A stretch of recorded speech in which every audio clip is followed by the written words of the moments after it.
What if I told you a murder was ordered online, paid for in Bitcoin, and hidden so deep on the internet that police didn't even know it existed? This wasn't a movie. This wasn't a rumor. It was real, and it took a researcher digging through the dark web to expose a network built to make killing anonymous. Stay until the end because the final discovery changes everything. And if you care about real crimes that almost got away with it, subscribe now. The internet's darkest corner. Most people think the internet ends where Google stops.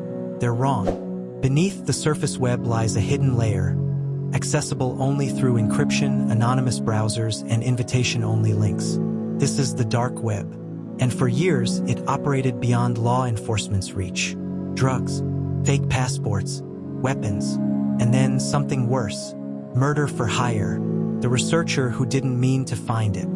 In 2012, a cybersecurity researcher began tracking illegal marketplaces on the dark web. His goal wasn't to expose murder, it was to understand how anonymity was being weaponized. Bitcoin transactions, encrypted messages, usernames instead of identities. What he found started as whispers, forum posts discussing problems that needed to be handled. At first, it looked like criminal bravado, until the payments appeared. A marketplace called Silk Road. Silk Road wasn't just a website. It was an economy. Operating on the Tor network, it allowed users to buy and sell illegal goods anonymously. Payments were made using Bitcoin, and reputations were built through reviews, just like Amazon. But buried inside Silk Road was something darker. Listings that didn't sell drugs. They sold violence. The messages that changed everything. While analyzing forum traffic, the researcher noticed a recurring pattern. Private messages referencing clean solutions, escrow payments held until confirmation, code words that implied permanent silence. One message stood out. A user claimed someone had stolen from him and wanted the problem permanently resolved. The price? $80,000 in Bitcoin. From research to alarm. At this point, the researcher stopped treating this like academic work. Because if he was right, someone wasn't just planning a crime. Someone was outsourcing murder online. He preserved screenshots, tracked wallet addresses, mapped usernames across forums. And what emerged wasn't one transaction. It was a pattern. Multiple users, multiple payments, multiple jobs. The illusion of the perfect crime. The dark web promised something terrifying. No names, no faces, no trails. If a murder happened, it could look like an accident or never be connected to the buyer at all. This was the fantasy being sold. A perfect crime, powered by encryption. When law enforcement got involved, the researcher contacted federal authorities. At first, skepticism, then disbelief, then urgency. Because what he uncovered matched intelligence the FBI had been quietly collecting, but couldn't connect. Bitcoin wallets began lighting up. Messages were decrypted, and Silk Road suddenly became more than a drug marketplace. It became a crime scene. The man at the center, behind Silk Road, was a figure known only as Dread Pirate Roberts. A ghost, a myth, a username. And according to investigators, he wasn't just running a website. He was allegedly authorizing violence to protect it. Why this case matters? This wasn't just about one murder. It was about the moment the internet crossed a line. When technology made killing feel distant, transactional, anonymous. And if one researcher hadn't followed the trail, no one might have ever known. What the researcher uncovered next would make it clear this wasn't speculation. It was operational. A job posted in plain sight, buried deep inside an encrypted forum linked to Silk Road, was a private thread that didn't look dramatic at first glance. No threats, no graphic language, no mention of murder, just a problem that needed to be handled quietly. The post described a former associate, someone who had allegedly stolen money and become a liability. The user made it clear this person couldn't be reported to police, and they couldn't be allowed to talk. The solution offered wasn't legal. It was final. Bitcoin as a weapon. The payment structure told the real story. An escrow wallet was created. Funds were deposited in Bitcoin. Release would happen only after confirmation.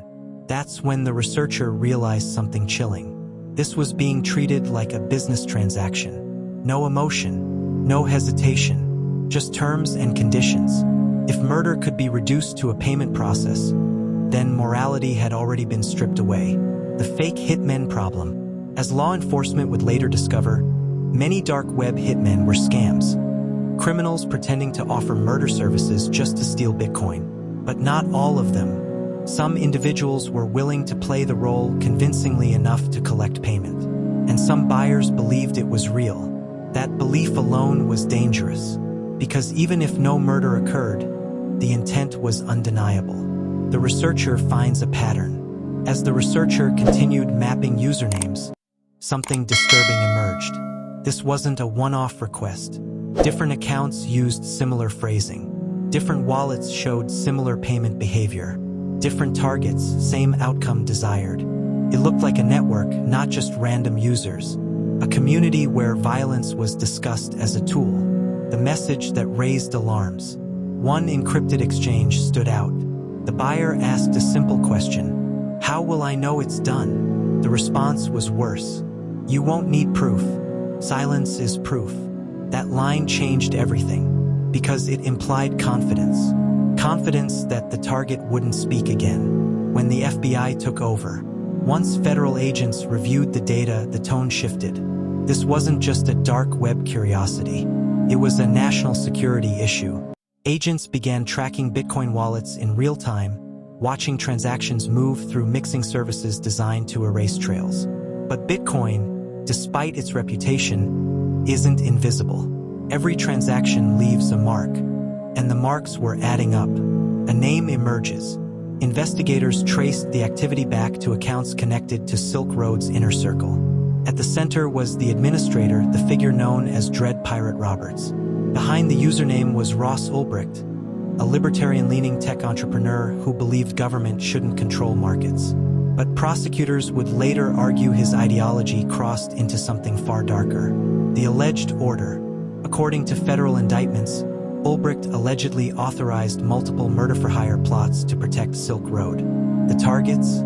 A former employee, a suspected extortionist, someone believed to be threatening exposure.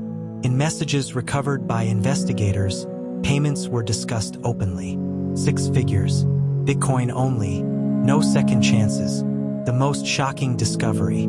Here's the twist. At least one alleged murder never happened. The hitman was a fraud. The death was staged. Photos were sent as proof, fake but convincing, and the payment was released, which meant something horrifying. Even if no one died in that instance, the intent to kill was real. And intent is enough to reveal how far this network had gone. Why this almost stayed hidden forever. Without the researchers' work, much of this would have remained invisible. The messages were encrypted. The payments were anonymized.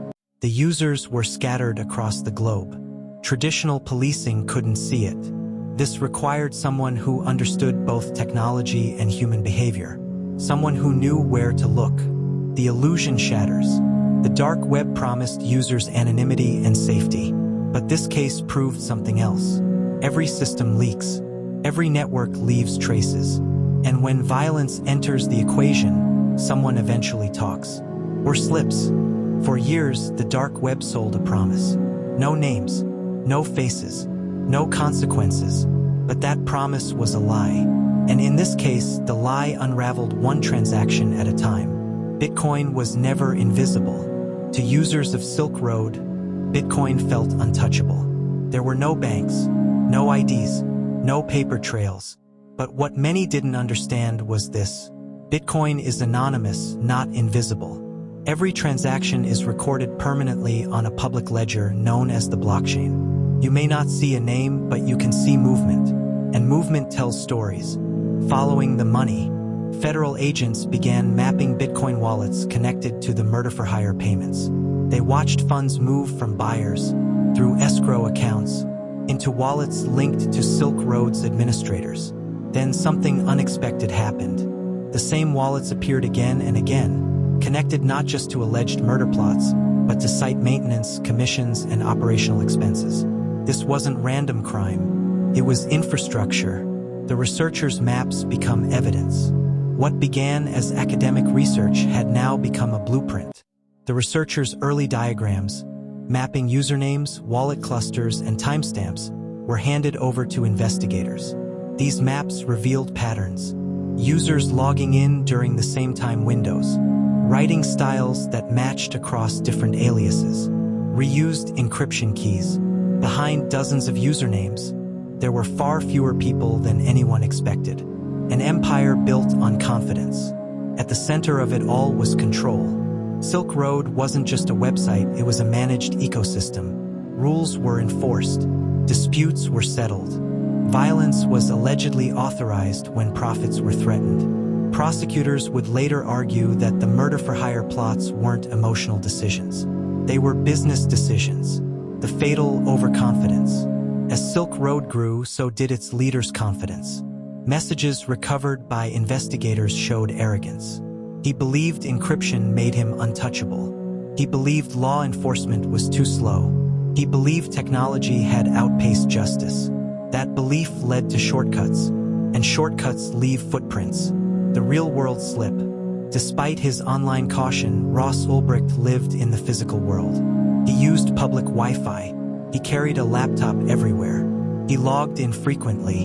And one day in 2013, in a public library in San Francisco, he made a critical mistake. He logged in as Dread Pirate Roberts without realizing agents were watching. The arrest. Federal agents staged the arrest carefully. They needed him logged in. They needed the laptop unlocked. They needed control of the evidence instantly. In a coordinated distraction, agents moved in. Ulbricht's laptop was seized, open and active. Inside it was everything: private messages, wallet keys, administrative controls, chat logs discussing violence. The dark web kingpin was unmasked in seconds. What they found on the laptop, the data was overwhelming. Thousands of messages, detailed operational notes, evidence linking Ulbricht to Silk Road's core functions. And buried among it all, conversations prosecutors say referenced murder-for-hire payments. For investigators, this was the moment the case went from strong to historic. The network collapses. Once Ulbricht was in custody, Silk Road unraveled fast. Vendors disappeared. Forums went silent. Wallets froze. Users realized what had happened before the news even broke. The illusion of safety was gone. The debate begins. Almost immediately, controversy followed. Supporters argued Ulbricht was being made an example of. Critics pointed to the alleged murder plots as proof of his danger. And one question divided everyone. Did intent alone justify the punishment? Because despite the evidence, at least one alleged murder never occurred. But the willingness to order it did. Why this chapter matters. This wasn't just a takedown. It was the moment the world learned something terrifying. Technology could make crime scalable, anonymous, global, efficient. And without that researcher's early work, the system might still be operating today. The arrest of Ross Ulbricht should have ended the story. Instead, it ignited a firestorm, because what followed wasn't just a criminal trial. It was a referendum on technology, freedom, and how far the law should go when the internet becomes a weapon. From kingpin to defendant. When Ulbricht appeared in court, he no longer looked like the mysterious mastermind known as Dread Pirate Roberts. He looked young, quiet, almost ordinary. Prosecutors wasted no time dismantling that image. They painted him as the architect of a criminal empire, a man who built Silk Road knowing full well that drugs, fraud, and violence would flourish under his control. But the most explosive allegations weren't about drugs. They were about murder, the murder-for-hire evidence. During the trial, prosecutors introduced chat logs and transaction records that they said proved Ulbricht authorized payments for killings. The messages were cold, transactional, devoid of emotion. According to the government, Ulbricht believed violence was necessary to protect Silk Road. Defense attorneys pushed back hard. No bodies were found. No victims were identified. At least one murder was proven fake. So how could someone be judged for killings that may never have happened? Intent versus outcome. This became the central question of the case. Does planning a murder matter if it fails? Prosecutors argued yes. They said intent alone revealed who Ulbricht was, someone willing to cross any line to protect his operation. The defense argued this was punishment for thoughts, not actions, and that distinction would haunt the case forever. A courtroom under a microscope. The trial drew international attention. Tech experts, civil liberties activists, cryptocurrency pioneers. Everyone was watching. Some saw Ulbricht as a criminal mastermind. Others saw him as a scapegoat, punished not just for his crimes, but for what Silk Road represented. The internet itself was on trial. The verdict. In 2015, the jury found Ross Ulbricht guilty on all counts: drug trafficking, money laundering, computer hacking, conspiracy. Then came the sentence: life in prison, no possibility of parole. The courtroom went silent. Even seasoned legal observers were stunned. Was the sentence too harsh? Almost immediately, backlash erupted. Supporters argued no murders were proven. Violent crimes were exaggerated. Life without parole was excessive. They claimed Ulbricht was being punished as a symbol, a warning to anyone who challenged government control online. Petitions surfaced. Celebrities spoke out. Law professors questioned the precedent. Why prosecutors stood firm. Federal prosecutors didn't waver. They argued Silk Road caused real harm: overdoses, addiction, criminal networks, and they emphasized that Ulbricht didn't just allow violence, he allegedly sought it. To them, life in prison wasn't symbolic. It was preventative. The evidence debate never ends. Even today, experts argue over the strength of the murder-for-hire evidence. Some say it was overwhelming. Others say it never should have been introduced. What's undeniable is this: those allegations shaped the sentence. And without them, Ulbricht's punishment might have looked very different. A case that changed the internet. Regardless of where you stand, this case changed everything. Dark web marketplaces didn't disappear, but they evolved. Encryption grew stronger. Criminals adapted. Law enforcement upgraded. The cat-and-mouse game accelerated. The researcher's role revisited. Lost in the debate is the researcher who first sounded the alarm. Without that early discovery, the murder plots might never have been noticed. Silk Road could have operated longer. The dark web's evolution might have taken a darker turn. One person's curiosity altered the course of digital crime. Why this story still matters. This case isn't just history, it's a warning. Technology doesn't create evil, it amplifies it. And when anonymity meets desperation, lines get crossed fast. When Ross Ulbricht was sentenced to life in prison, many believed the nightmare was over. Silk Road was gone. The administrator was exposed. The dark web had been cleaned up. But that belief didn't last long, because within weeks of Silk Road's shutdown, something unsettling happened. New marketplaces appeared, the illusion of an ending. Federal officials declared the case a victory. Headlines celebrated the fall of the dark web's most notorious platform. The public exhaled. But inside law enforcement circles, optimism was cautious. Because Silk Road wasn't just a website, it was a proof of concept. It proved that anonymity could be monetized, that trust could exist between criminals, that even the most extreme services could be discussed behind encryption. And once an idea exists, it doesn't disappear. It spreads. The second wave. Within months, successors emerged. Silk Road 2.0, Alphabi, ANSA, each claimed to be safer, more decentralized, more careful. And while many publicly banned violence for hire, investigators noticed something familiar. The language hadn't vanished. It had evolved. Instead of kill, users wrote resolve. Instead of target, they wrote problem. Instead of proof, they demanded silence. The network didn't die. It adapted. What law enforcement learned. The Silk Road case permanently changed how authorities investigate cybercrime. No longer were online crimes treated as separate from real-world violence. Now every encrypted message mattered. Specialized cyber units expanded. Blockchain analysis became standard. Researchers were brought into investigations earlier than ever before. The gap between academic research and law enforcement closed, because this case proved researchers could see what police couldn't. The researcher's quiet legacy. The researcher who first uncovered the murder-for-hire discussions never became famous. There were no interviews, no documentaries centered on him, no public recognition, but his work became foundational. His methods, mapping behavior, following patterns, questioning assumptions, are still used today to identify threats hiding in plain sight. One person paying attention altered the trajectory of digital crime. The moral question that lingers. This case leaves behind an uncomfortable truth. Technology didn't invent murder for hire.